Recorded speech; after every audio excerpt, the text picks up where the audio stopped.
اتنا نہیں تڑپتا جتنا غیبت کا ڈسا ہوا انسان تڑپتا ہے. پھر سانپ میں اتنا زہر نہیں ہوتا جتنا اس گندی زبان میں زہر ہوتا ہے. شیر کا پنجہ اتنا نہیں پھاڑتا جتنا یہ 2.5 انچ کی زبان گوشت کو چیر پھاڑ کے رکھ دیتی ہے. پٹرول اور گیس کی آگ سے وہ آگ نہیں بھڑکتی جو اس چھوٹی سی زبان سے آگ بھڑکتی ہے. شہروں کے شہر جل رہے ہیں اور اس کے پیچھے بات کیا ہے؟ غیبت. غیبت، گندا بول، گندا بول. ہاں، اگر گھروں کو جنت بنانا ہے غیبت چھوڑ دو. دھن رے دھنیے اپنی دھن، پرائی دھنی کا پاپ نہ پن. تیری روئی میں 4 بنولے، سب سے پہلے ان کو چن. کیا مطلب؟ اوروں کی برائیاں نہ دیکھو، اپنی برائیاں دیکھتے رہو، دیکھتے رہو.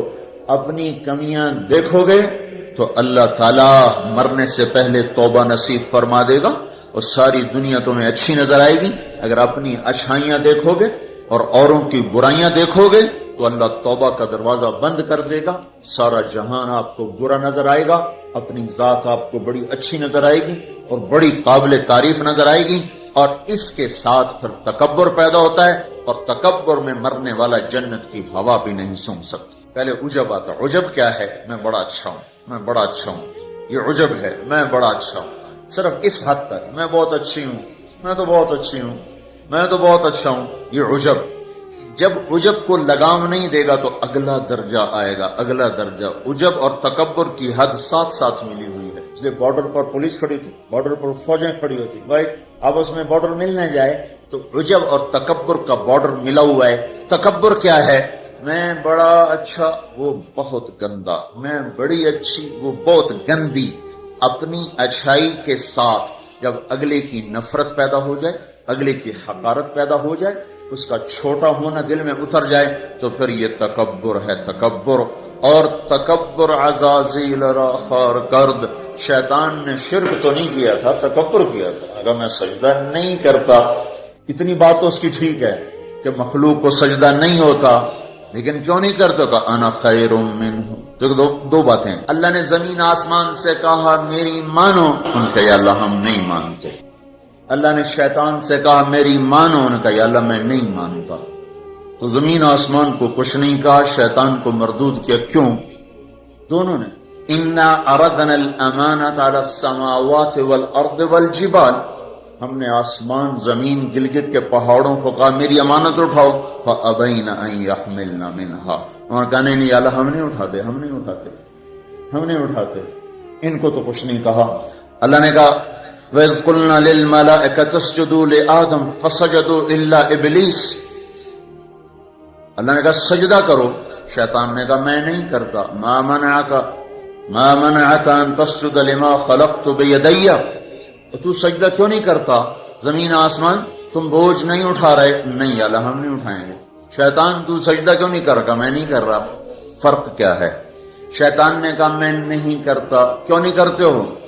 انا خیر منہ، میں اچھا ہوں، یہ برا ہے. خلقتنی من نار، میں آگ سے بنا، آگ اوپر جاتی. دیکھو نا، دیا سلائی کو آگ لگاؤ اور اس کو الٹا بھی کرو تو آگ اوپر جاتی، آگ اوپر جاتی. خلقتنی من نار وخلقتہ من طین. میں آگ سے، یہ مٹی سے. استخبر، وہ متکبر ہوا. نہ کہ دفع ہو جا. اچھا زمین آسمان نے کہا ابھی اللہ ہم نہیں اٹھاتے. اللہ کہا کیوں؟ اشفق، یا اللہ ہمیں تیرا ڈر، اللہ ہمیں تیرا خوف ہے کہ ہم تیری امانت اٹھا نہیں سکیں گے. اللہ ہماری ہمت نہیں کہ ہم تیری امانت. اشفقنا منہا، وہ ڈر گئے کہ اللہ ہمارا بس کا نہیں ہے. اللہ کا جاؤ معاف کر دیا. انہوں نے کہا میں اچھا ہوں، مردود ہے قیامت تک کے لیے.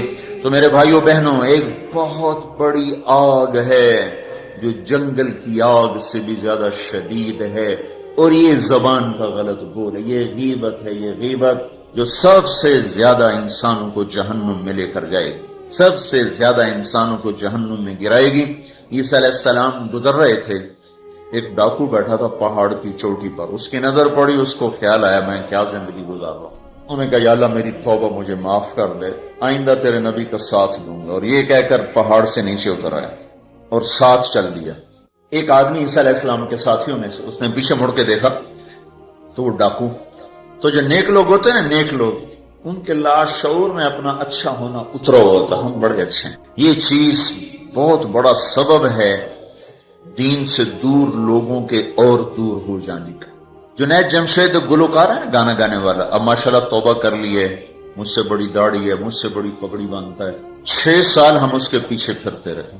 جب اللہ نے اس کو توبہ کی توفیق دے دی تو اس نے مجھ سے کہا میں صرف اس وجہ سے ان راہوں پہ چلا کہ تم نے مجھے حقیر نہیں سمجھا اور نفرت کا اظہار نہیں کیا، اور دوسرا کبھی فتویٰ نہیں سنایا کہ تو حرام کھاتا ہے، حرام ہی تو کھا رہا ہے، یہ ہم نے کبھی منہ سے نہیں کہا تو حرام کرتا ہے، حرام کھاتا ہے۔ سنتے رہے سنتے رہے سنتے رہے، چلتے رہے چلتے رہے۔ 6 سال کے بعد خود ہی توبہ کر لی، 3 چلے بھی لگا دیے اور داڑھی بھی رکھ لی اور چلے بھی لگ گئے اور کتنے حج ہو گئے، اور اس کے پیچھے کیا تھا؟ صرف محبت۔ اس کے گناہ کا اس کو تانا نہیں دیا۔ تو یہ جو تانا دینا ہوتا ہے یہ اور لوگوں کو دین سے دور کرتا ہے۔ تو اس آدمی نے عیسیٰ علیہ السلام کے ساتھی نے یوں دیکھا اور بڑی حقارت سے کہا ہاں بڑے آئے ہیں جو نیک لوگ ہوتے ہیں، نیک پاک پاک پاک عورت، پردے دار عورت، کوئی آ گئی ایسی بیچاری تھوڑی سی اعمال میں ڈھیلی تو اس کو بڑی ایسے نفرت کی نظر سے دیکھتی، آپ بڑی نیک حاجن بنتی، اس کو ایسی نظر سے دیکھتی۔ یہی حال یہ پکے پکے نمازیوں کا ہے، یہ ایسے دیکھتے ہیں کہ جیسے پتہ نہیں اگلا دین سے ہی نکل گیا ہے۔ تو اس نے یوں دیکھا تو اللہ تعالیٰ نے فوراً جبریل کو بھیجا، کہا میرے روح عیسیٰ تیرے پیچھے 2 آدمی آ رہے ہیں، ایک تیرا ساتھی ہے، ایک ڈاکو اور چور و چکا ہے۔ ڈاکو سے کہو تیری توبہ پر تیرے پچھلے سارے معاف، تو نئے سرے سے عمل کر، اور اپنے ساتھی سے کہو تیری نفرت کرنے پر تیری ساری نیکیاں برباد، تو بھی نئے سرے سے اب نیکیاں، تیرا سب ختم، تو ٹھیکیدار ہے میرے بندے کو حقیر سمجھنے کا۔ تو میرے بھائی اور بہنوں، ہمارے گھروں میں آگ ہے، آگ، اور وہ آگ چولہے کی آگ سے تیز ہے، پیٹرول گیس کی آگ سے تیز ہے، اور وہ غیبت کی بھڑکائی ہوئی آگ ہے۔ یہ وہ آگ ہے جو زبان نے بھڑکائی ہے، اس کو پانی سے نہیں بجھایا جا سکتا۔ تمہارا گلگت کا خوبصورت بہتا ہوا دریا یہ سارے کا سارا روک کر گلگت کے اوپر ڈال دیا جائے تو بھی یہ آگ ٹھنڈی نہیں ہو سکتی۔ اس آگ کو ٹھنڈا کرنے کا اللہ تعالیٰ ہی نے کہا ہے طریقہ، جو بتایا کہ لا یغتب بعضکم بعضا، بند کر لو زبانیں، غیبت مت کرو، لا تجسسوا، ہمارے نبی نے کہا کسی کی ٹو نہ لگاؤ کیا کرتی ہے کیا کرتا ہے، لا تحسسوا لا تجسسوا، تحسس کیا ہے؟ خود پیچھے پیچھے پھرنا، اور تجسس کیا ہے؟ کسی کو پیچھے لگ جاؤ دیکھو کیا، جیسے پولیس ہی نہیں حکومت والے CID لگاتے ہیں نا، CID، یہ تجسس ہے، تجسس جاسوس، اسی سے جاسوس ہے، تجسس سے جاسوس۔ اور وہ رپورٹ لکھتے ہیں، وہ الٹی لکھیں سیدھی لکھیں، اسی پہ فیصلے ہوتے ہیں۔ تو میرے نبی نے کہا کسی کی ٹو نہ لگاؤ، کسی کی برائیاں نہ دیکھو، برائیوں پہ پردے ڈالو، اچھائیوں کو اچھالو، تو اللہ تمہیں سیدھا جنت کی راہوں پر لے جائے۔ تو جہنم وہ ہے جو اس میں مسلمان مرد عورتوں کو ڈالا جائے گا جو نافرمانی کرتے، نماز چھوڑتے مر گئے، سود کھاتے مر گئے، حرام کھاتے مر گئے، رشوت لیتے مر گئے، نماز چھوڑتے مر گئے، روزہ چھوڑتے۔ ایک اور بتا دوں، یہ گناہ تو عام ہیں، بہنوں کو حق نہیں دیا اور اس کے ساتھ مر گئے۔ بہنوں کا حق ہے نا باپ کی جائیداد میں، ماں کی جائیداد میں۔ اگر باپ نے 3 روپے چھوڑے ہیں، ایک بھائی 2 بہنیں ہیں، 2 روپے ایک بھائی کو ملے اور آدھا آدھا ان کو ملے گا، تو کیا ہوا بھائی؟ ادھر کیا ہوتا ہے؟ ادھر کیا ہوتا ہے؟ سارا حق بھائی دبا کے بیٹھ جاتا، سارا حق بھائی نے دبایا، اور بھائی کیا ہوا؟ کہا جی ہمارا رواج کوئی نہیں، ہمارا رواج کوئی نہیں۔ اچھا، قرآن تو کہتا ہے للذکر مثل حظ الانثیین، 2 بیٹیوں کے برابر ایک بیٹے کا حصہ ہے، 1 روپیہ بیٹی کو ملا، 2 روپے بیٹے کو ملے، 8 آنے بیٹی کو ملے، 1 روپیہ بیٹے کو ملے گا۔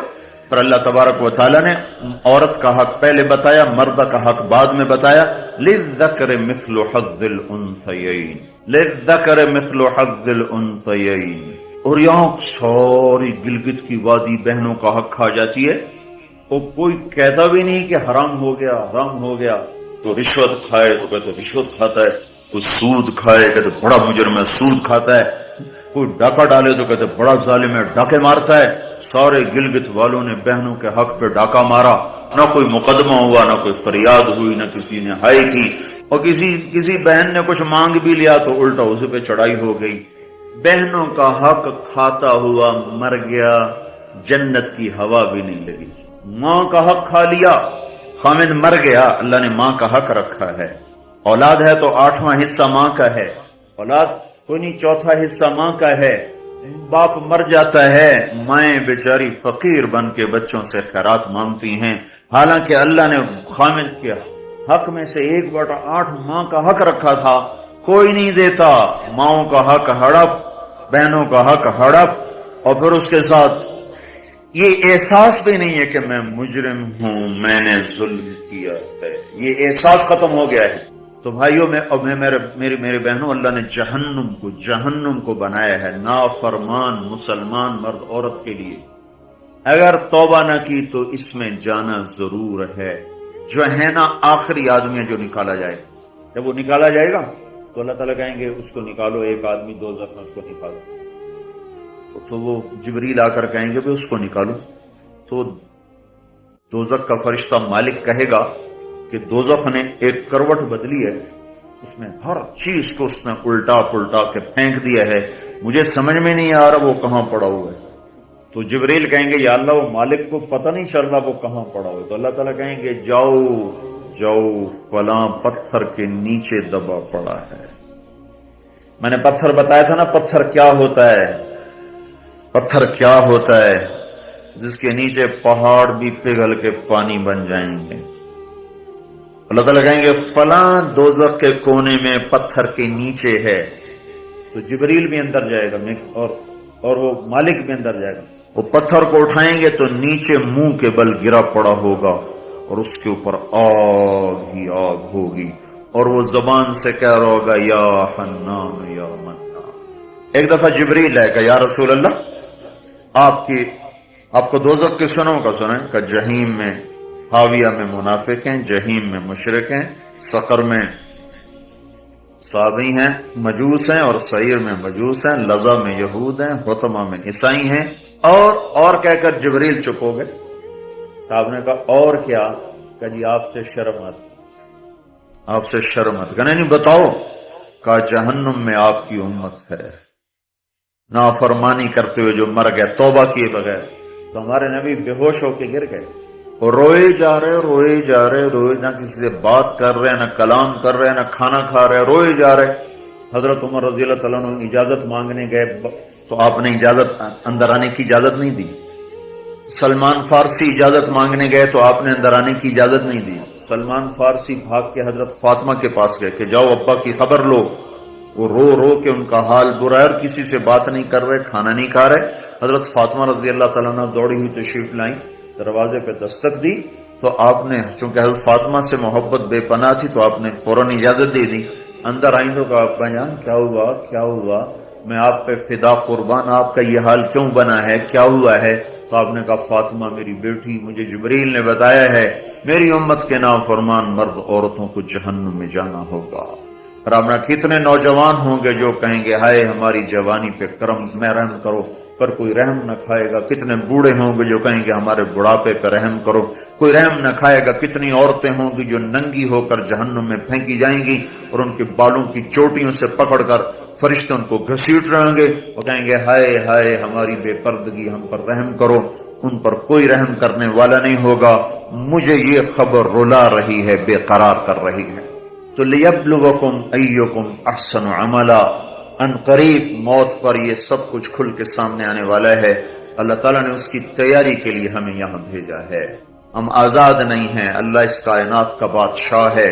زندگی موت کا نظام بنایا اور عزت اور ذلت کا نظام بنایا، جنت اور جہنم کا نظام بنایا، عرش فرش زمین آسمان چاند تاروں کا نظام بنایا، اور دنیا اور آخرت کی ساری عزتوں تک پہنچانے کے لیے حضرت محمد صلی اللہ تعالی علیہ وسلم کو رہبر بنا کر، ہادی بنا کر، قیامت تک کے آنے والے انسانوں کے لیے رہبری کا طریقہ دے کر آپ نے مدینے مکے کی پہاڑیوں سے آپ کو چاند بنا کے، سورج بنا کے آپ کو طلوع فرمایا. اور پھر قیامت تک کے لیے سورج چمکتا رہے گا، یہ چاند چمکتا رہے گا، نہ یہ گھٹتا ہے اور نہ اس پر کوئی گہن لگتا ہے، نہ اس پر کوئی داغ آتا ہے، نہ اس میں کوئی آگ ہے. آپ ساری دنیا کے مردوں عورتوں کے لیے عزت کا راستہ لے کر آئے، بلندی کا راستہ لے کر آئے، کامیابی کا